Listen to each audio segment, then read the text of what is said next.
Welcome to Talking and No One, the show where I, Aloney, hang out by myself because I need to write this right now.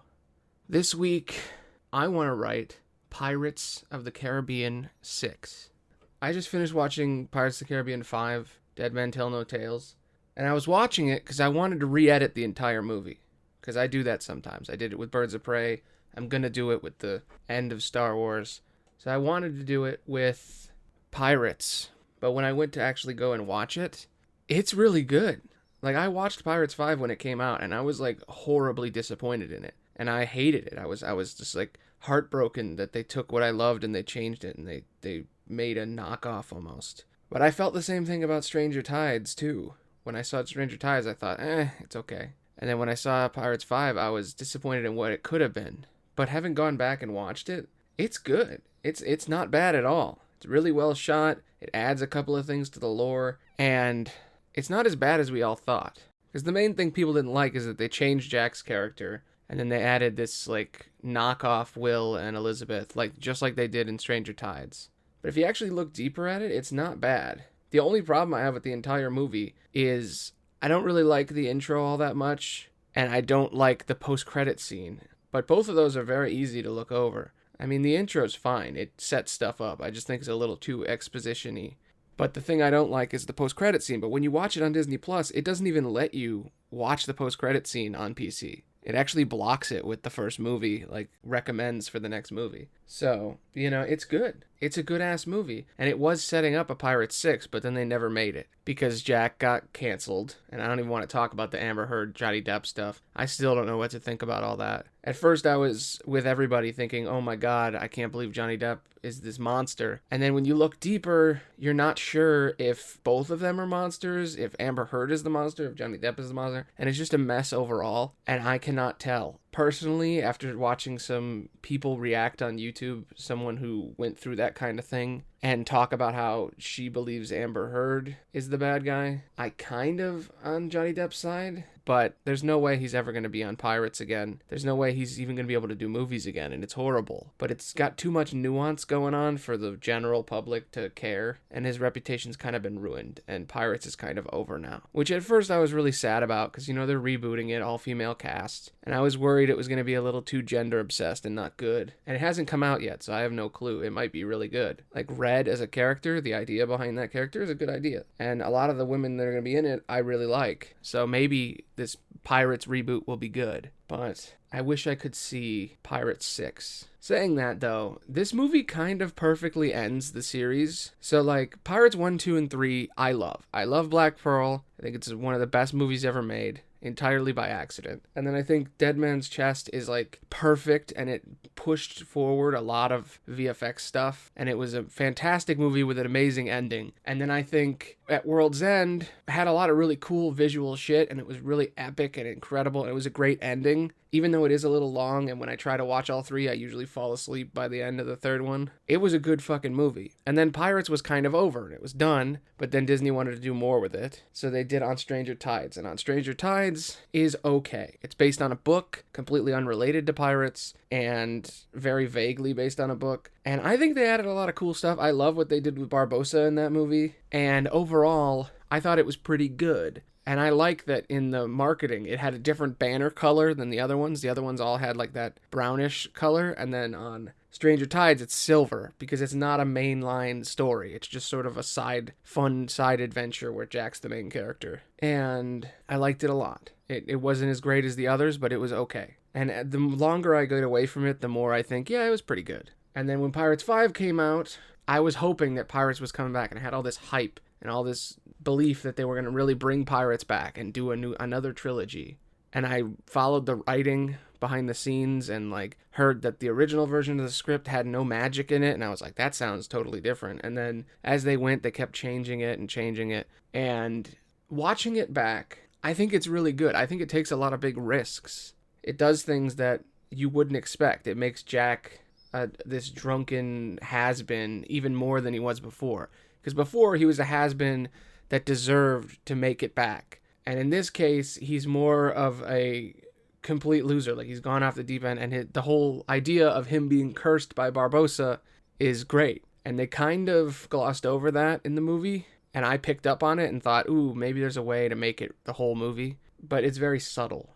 And I think this movie did fine. I think it did really cool with Barbossa. I really don't like his ending all that much, but looking back on it now after time has passed, I think it's fine.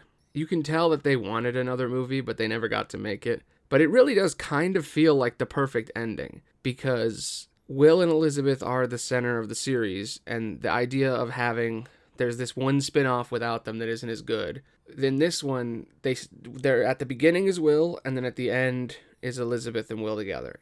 And their son is the main character, and it really works, and it fits as like a perfect ending to the series, because it kind of does end everything. When they destroy Poseidon's trident at the end of 5, the consensus is that it destroys all curses. It's broken every curse. So there's no more magic in the world, and that explains why in history there isn't magic anymore. Just like in Pirates 3, when they explain that the edges of the map are being filled in, and that pirates and magic are sort of ending, and it's now becoming modern and science. And then you have this main character who's all about science, who doesn't believe in magic, because magic is all legend and it's not real. And the idea that all magic was basically destroyed in that moment is kind of perfect. And Barbossa dying makes perfect sense, because he was brought back by magic in the first place. So the idea that that's the end is kind of perfect. And it's bittersweet, but it works. If you watch all 5 together, it definitely feels like an epilogue to the regular story. Because Pirates 3 ends sort of bittersweet, with Will being cursed forever and him only being able to go on land once every 10 years to see his son and his wife. And the idea that his son now has freed him and they can now all see each other again is beautiful. But that little post-credit always made me wonder, could there be another movie? So that's what I'm going to try to do now. So I have no idea if this is going to work, and this is probably going to be really short and not even be a video or a podcast. But I thought I'd try. So, what is there to work with in Pirates of the Caribbean? Yeah, I can't believe I haven't done an episode like this.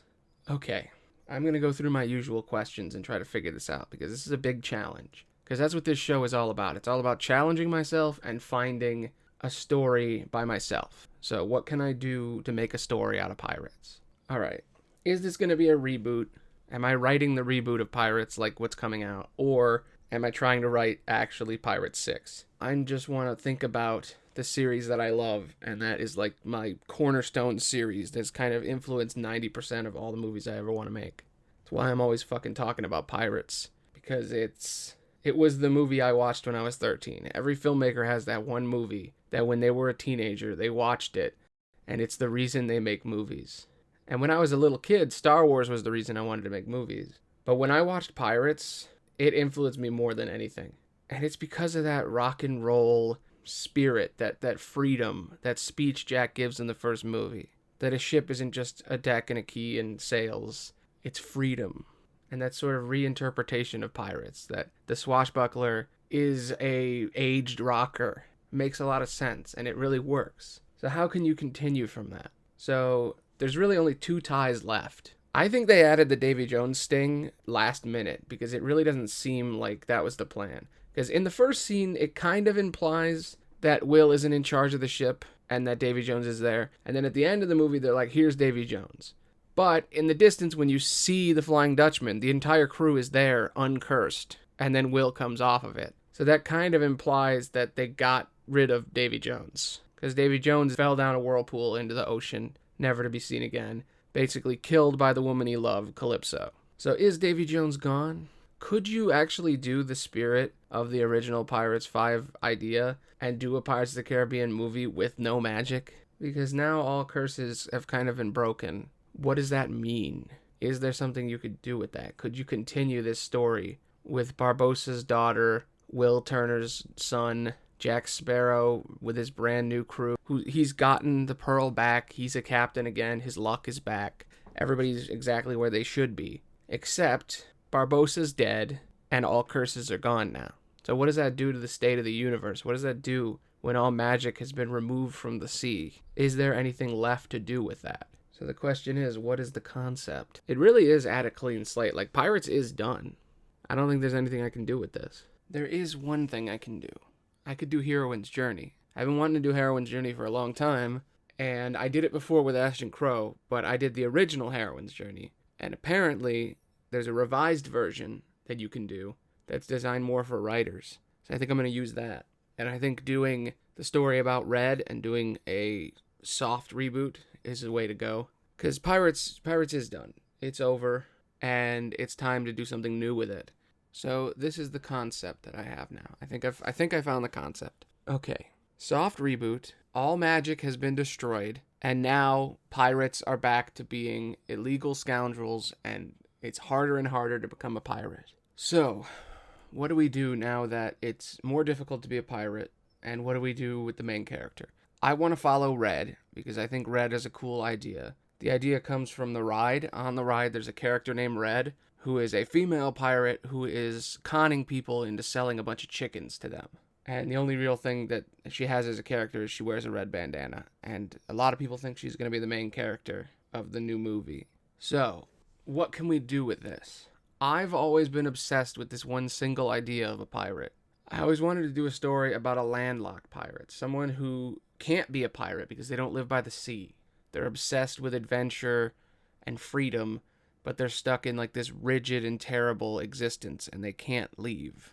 And they break out and then become their true pirate self, which is kind of how Will Turner's whole story was.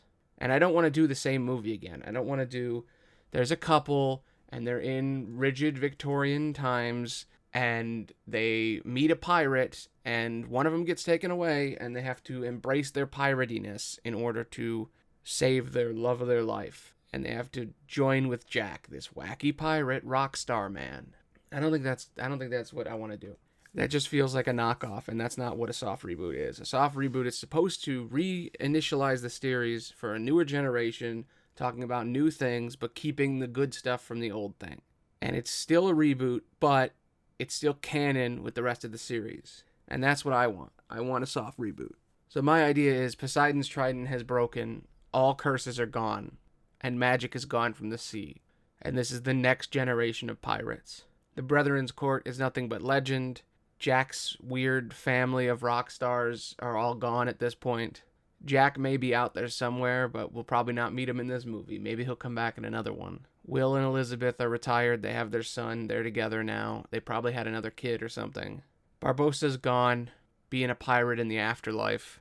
His daughter has moved on and is either still with Henry or has moved on to do bigger and better things. But none of them have to be in the story anymore. Their stories are done. So new characters, fresh start, what can we do? I want to follow Red, and I want to show how she becomes a pirate, because I think that's a really interesting thing to do, and there's a lot of things to play with the idea of women not being allowed on ships because it's cursed, and it's bad luck to have a woman aboard. And now that all curses are broken, if that was true in any way, it isn't anymore. And to be honest, it wasn't.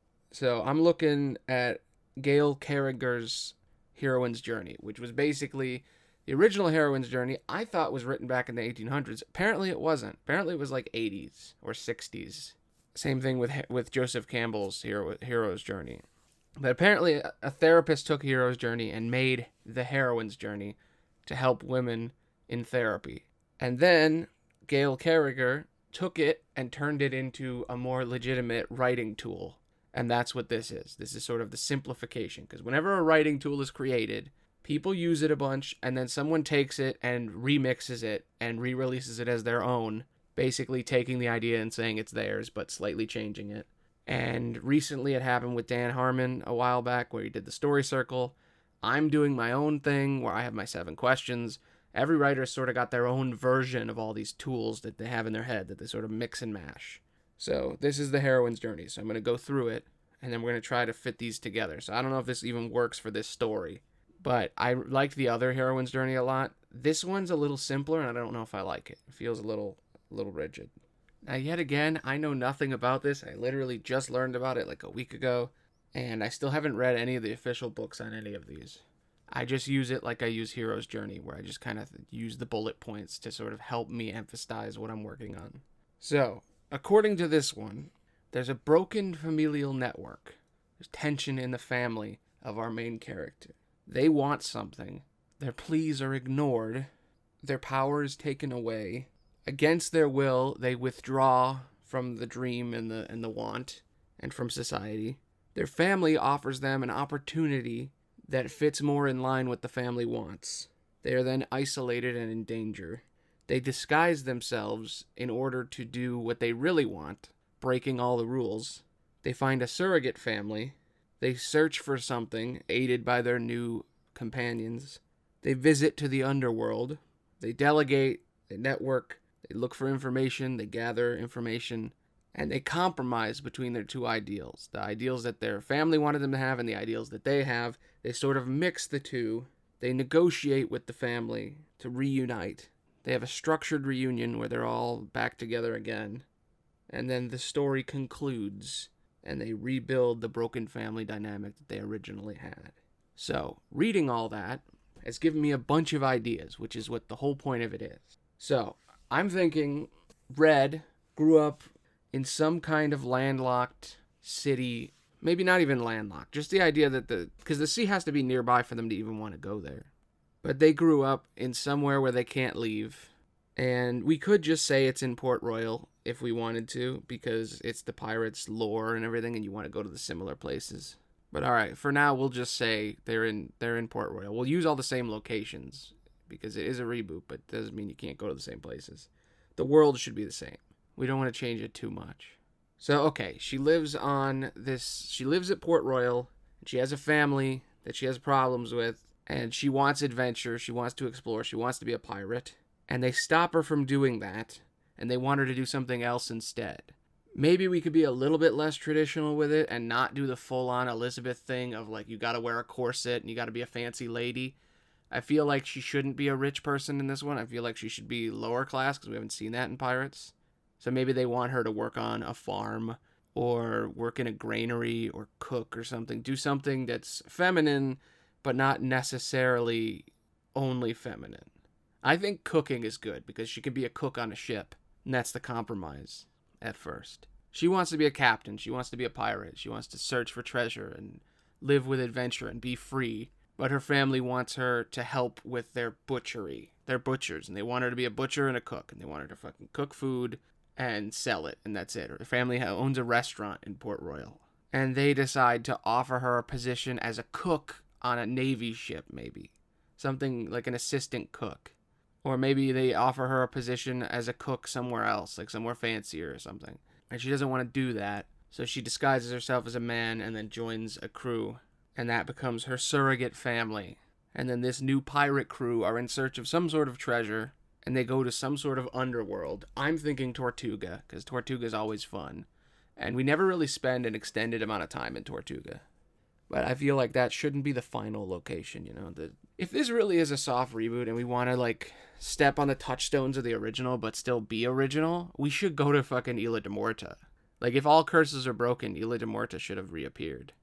And then we want her to slowly join and... See, this is the problem with the heroine's journey, this version. I don't really like this version that much, because it's not the same as the original. The original had way more detail and had a lot more action. And this seems, like, ridiculously simple, and I don't like it. It doesn't really have, like, a loss. There's no all is lost moment in this, and it feels kind of boring. I don't really like this. As much as I get it, I think I kind of want to go to the traditional heroine's journey. Okay, I found a little bit more detail, and I'm still going to try this, and I think this is still Gale's, but it's kind of hard to tell. Yeah, you know what? This one is a lot better. I'm going to try this one more. This is the 9-step version. The illusion of the perfect world, the betrayal of realization, the awakening and preparing for the journey, passing through the gates of judgment, the eye of the storm, death, all is lost, support, rebirth, the moment of truth, and return to the perfect world. That sounds way better to me. And there are 7 steps on this. Fear of surviving and abandonment, guilt about sexuality, shame of identity, grief over old life, fear of expressing herself, fear of honoring institution, fear of letting go attachments. That's what the Descent is all about. Interesting. Alright, I've been doing some research, yet again. And apparently, there are multiple versions. More than just 2. There's more and more. And I think Gale's is a fucking knockoff. I don't like it. It's way too simple. I feel like it's an in-between. Because Victoria Lynn Schmidt wrote another one. And this is the one I like. This is the one I was looking for. I totally messed up looking at Gale's. Gale's is fucking useless. Yeah, it's not. That is not detailed enough. This is the real second heroine's journey. All right. Victoria Lynn Schmidt's version of the heroine's journey. Here we go. Okay. We're going to go step by step and just write with these. I'm not going to go read them all again. Sorry that I kind of fucked up on all that. But, it's fascinating to see how writing has changed and shifted. Okay. Illusion of the perfect world. The heroine believes the world she lives in is perfect. She has deluded herself into thinking everything will turn out fine. The heroine may acknowledge that the world is not ideal, but has some kind of coping mechanism to deal with this fact. These mechanisms may be naivete, denial, or subservience. Okay. So this is them believing the truth and drinking the Kool-Aid. Okay, let's do that then. Out of those coping mechanisms, I think denial should be the best one with this character. Okay, so Red lives in the city of Port Royal. She always wanted to be a pirate, and she's read stories of Captain Jack Sparrow and Will Turner and Barbossa, and she's obsessed with them. And they're these all ancient pirate lords, and the Brethren's Court, and Davy Jones, and Calypso, and all these fascinating characters that she's just been reading up on. Elizabeth Swann, the Pirate King. Like, there's a lot of characters from pirates that are legend. So she reads all about them. She desperately wants to be like them. She wants to explore, to be free, to, enjoy the outside world of the sea. But she's trapped in this town. And she's kind of accepted it. And I think that's a good way to do a time skip. We see her when she's younger, stealing shit, being mischievous, reading about pirates. And then we see her 20 years later, and she's broken, and she's accepted the existence she's in. Maybe we start it with her fighting her way onto a ship. Like, she's sneaking her way onto a ship, being a mischievous little kid. Like, I don't know, like, we'll have her be like a teenager or something, and she's trying to be a pirate, and she's maybe practicing sword fighting, and she's like sneaking out doing her piratey shit, and she somehow managed to get on a ship, and the men there look at her and immediately are like, women can't be pirates. That's cute, kid. And they sort of kick her off, and then we cut 20 years later, and her life sucks. So she's deluded herself. She's in denial that her life isn't shitty, and that she does what she needs to do, and that's how it is. And she works at her parents' butcher shop, and she cooks, and she is a waitress and a chef, and that's it. That's all she is. Her life's not that great, and she lives in sort of a boring servitude. The next part is betrayal/disillusionment. A crisis befalls the heroine in which her coping mechanisms fail her, and the illusion of her perfect world is shattered. The crisis may be personal, betrayal, realization of a false worldview, or her coping mechanism becoming unhealthy. Okay, how do we get this to happen? She does the same thing day in and day out. Maybe we could get a montage of, like, the daily routine she has to do. I think, as I always do, because of my skewed worldview, and always putting something of myself in my writing, tax man's a-comin'. The big, big rich man's, the Elizabeth Swans of the world. Some guard or some Navy man is shaking down her family for money. And she realizes that maybe the world isn't as perfect as she thinks. And maybe someone in her family gets, beaten. Maybe not killed. I don't want to kill them straight up. But her family basically gets ostracized and shooken down for money. Maybe they burn down the restaurant that she works in. The Awakening. Man, Star Wars really was on the nose, wasn't it? Force Awakens. At first, the heroine may not want to accept her current state of being, but will decide to do something about her conflict. She will receive discouragement from others, but she knows she cannot remain in the illusion. The heroine will be searching for external means of help and guidance. The heroine may often bring tools from her perfect world to help her along her journey. Okay, this is her going to the ports and trying to become a pirate. Her family needs money.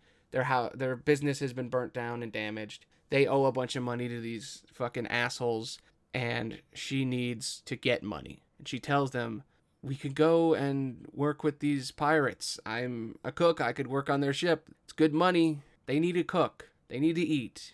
All I gotta do is say I'm a man, and they'll let me do it. And then her dad is like, fuck you, you can't do that. Or even her mom is like, fuck you, you can't do that. Because usually it's the feminine. Usually the mother is the one that it doesn't work with in these stories. So yeah, her mom is like, no, we are dignified. We do our jobs. We work. We keep our nose down. And that's how we get along. That's how we get ahead in life, is we stay subservient. We do what we need to do so we can live our life in private. And she decides, fuck that. So she heads to the port. And you know what? If you want to bring someone from the original, I love Mr. Gibbs. He's my favorite of all the, like, background pirates. And I think him being the captain is actually kind of fun. All right, next. The Descent. Passing through the gates of judgment. The heroine will experience doubt towards her new lifestyle or identity. To move on, she must give up her tools and let go of the doubts holding her back. This stage can be moved around throughout the journey. She may be ashamed of her new identity, guilty about her sexual feelings or expression, and have fears of shame associated with expressing herself, honoring intuition, or letting go of relationships that are not working for her. Okay. She lives in Port Royal. Her family owns a restaurant. They work hard. As a child, she wants to be a pirate. She plays pretend pirate. She runs around being a little mischievous scamp, stealing stuff, being a little nuisance and a troublemaker. Her mom is always telling her, no, don't do this. One day, she sneaks on a pirate ship, and they, they'll do the whole walk the plank shit, right? You know, they're being creepy and weird, but not too creepy. And they're basically telling her, like, come on, kid. You're not supposed to be here. Women aren't supposed to be on ships, especially kids. And they do the whole plank joke where it's not real walking the plank, but they put her on the plank and they're like, walk the plank, jump off. And when they do that, the mom comes up and stops them, and they let the girl go.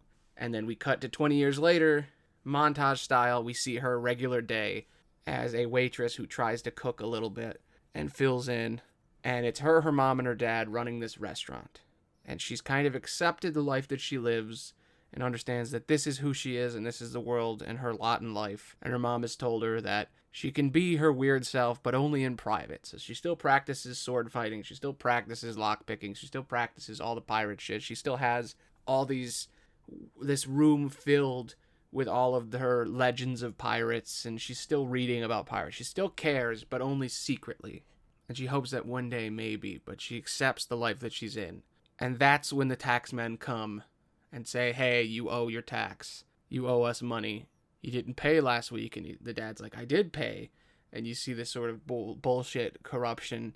And they burn down the building.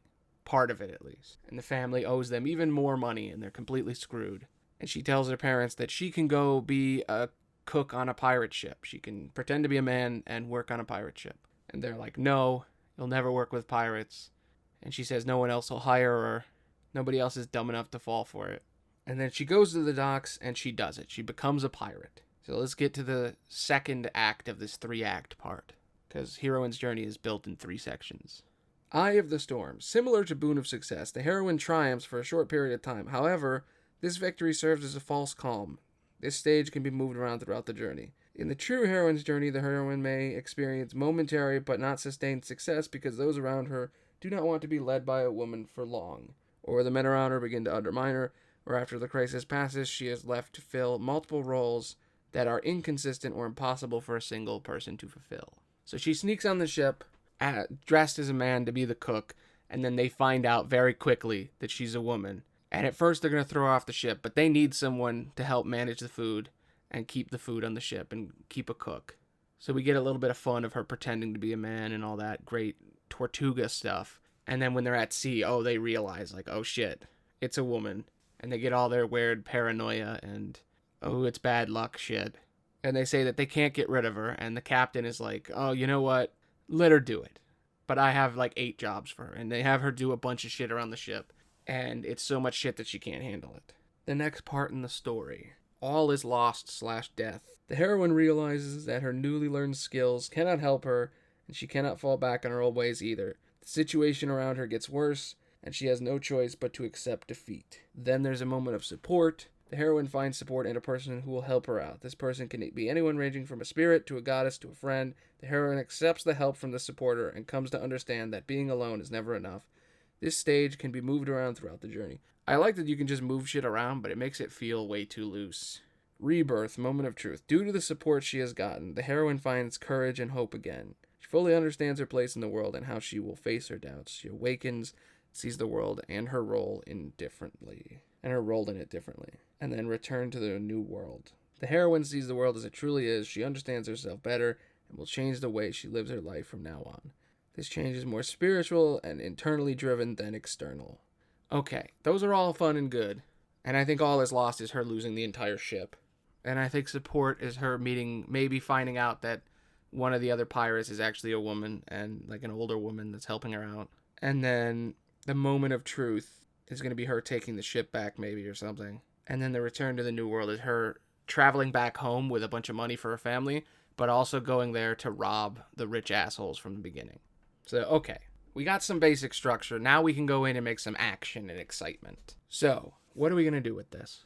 We're almost done. We gotta get the little bits, and we can finish this story off, and then later I can fix it up. I'm just trying to come up with the basic idea. I'm just trying to understand Heroine's journey a little bit, and maybe make something with pirates. Doing pirates without magic is fucking hard. Okay, we got her whole first act. She's wants to be a pirate. Her mom's like, nope, hide that shit.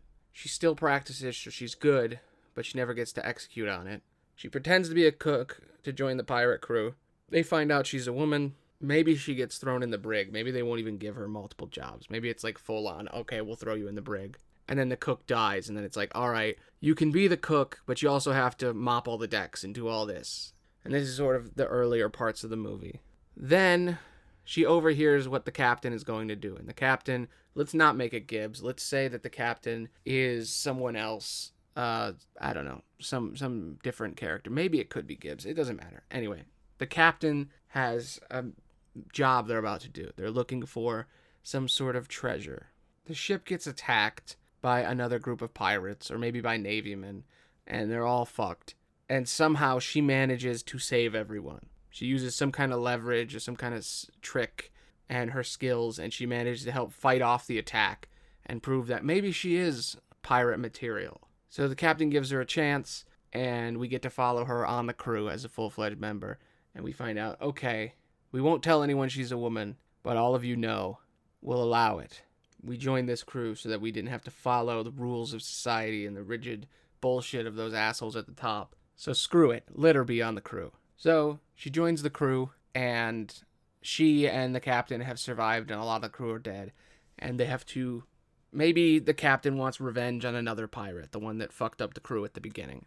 So now we have a clear goal that the captain wants. The captain wants to use this girl to sort of get this other captain killed. So maybe they give her a mission. They say, all right, what if we go to Tortuga and we have you seduce the captain, and she's not into it and she doesn't want to do that, but she sort of rejects it and instead actually like beats the shit out of the captain and knocks out the dude or whatever. She does it her way, and she gets in, and she finds out where this captain is going, and they're trying to figure out this treasure that this other captain is trying to get. She brings it back to her captain, and they go and do it. The all is lost moment would be them finding out that it's all been a trap. The whole crew gets killed except for maybe like 2 or 3 people. The captain dies, and maybe we find out that the captain was a woman all along. Like she's actually been a woman in disguise this whole time.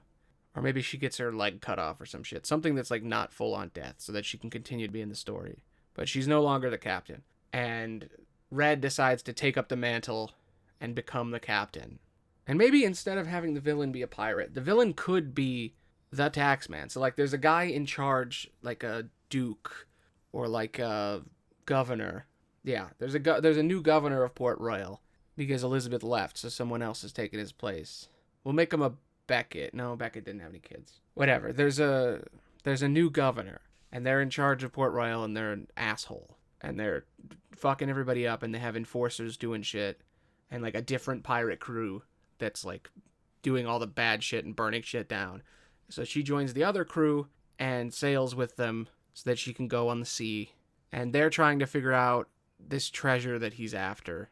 And they end up losing everything. The ship gets destroyed. The captain loses their arm or their leg or something. Maybe their arm, because that makes it harder to actually be a captain. And she ends up taking up the mantle of captain and putting on her patented red bandana and becoming Red. And then the end of the story is her and her whole crew pretending to sell chickens to distract them so that she can then break in and steal all the shit from the rich dude's vault. And then she ends up giving it to her family. Or no, she doesn't give it to her family. She steals the money, and then the Duke can't pay the enforcers anymore. So the pirates turn on him and fucking kill him and take him out. And the city is no longer corrupt. I think that's a good place to go with all of it. So to figure it out one more time, because this is a little loose and a little hard to figure out, I'll call her Anne Red. Like, her name is Anne, but she's gonna call herself Red. Okay, here's the story.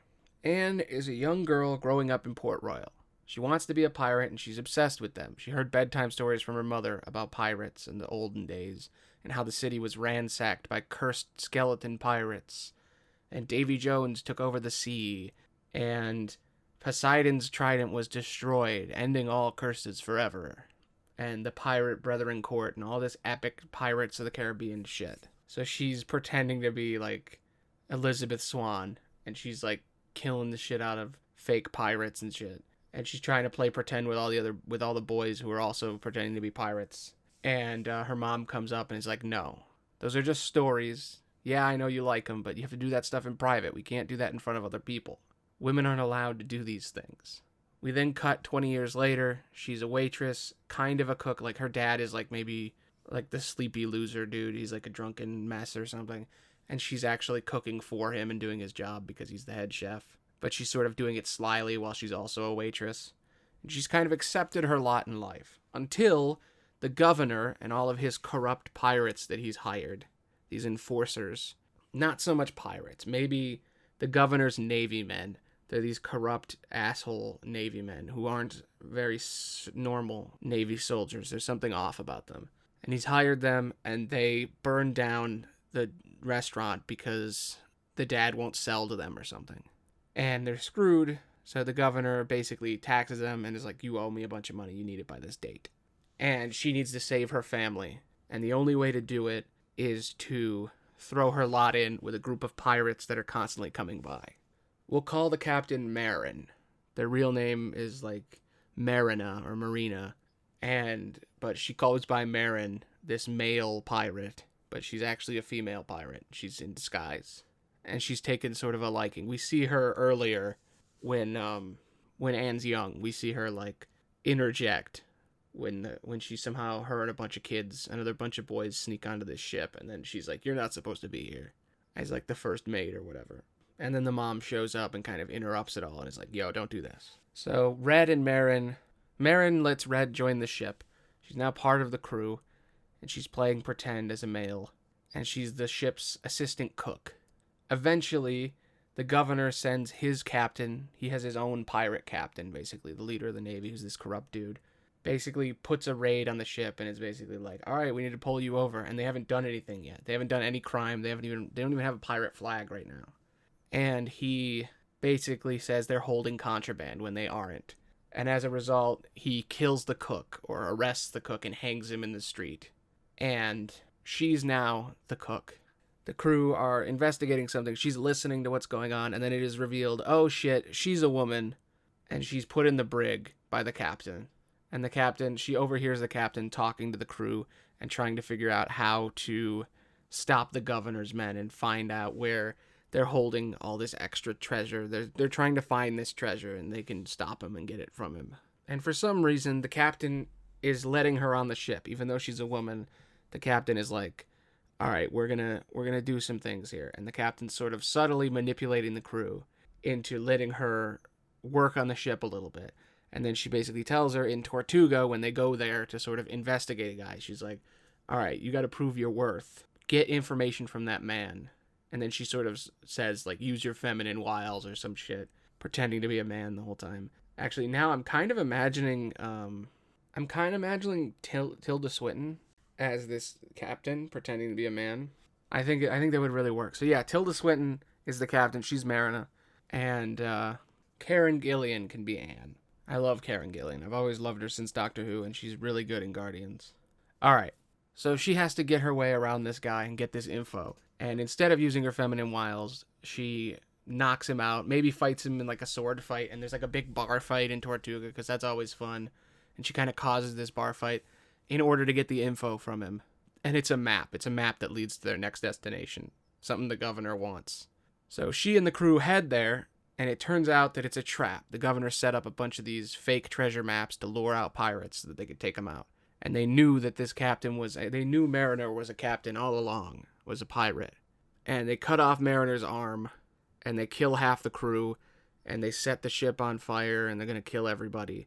And Anne breaks out of this bullshit disguise and fucking takes them all out with the help of the captain and everybody kind of works together, and they beat the governor, and all is no longer lost. Maybe earlier the captain knew she was a woman, but no one else did, and the captain somehow allowed it, and she's not sure why. And then when she saves everyone, that's the moment where they kick her off the ship. They're like, we're done with you. You're a woman. You're not allowed to be here. And she knows that the captain is a woman, but doesn't say anything. The pirate crew go to try to do that mission. Like I said, she saves them. The end. After all of that, we see her become the captain now. And she does it proudly, revealing who she really is and showing that she is red. She does the whole chicken diversion, breaks into the governor's office, takes his shit, humiliates him, and he is now broke.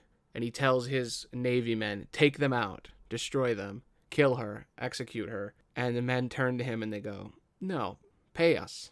And he says, well, and he tries to grab his wallet. He has no money. They've taken everything, even the money in his pocket. And he is then hung.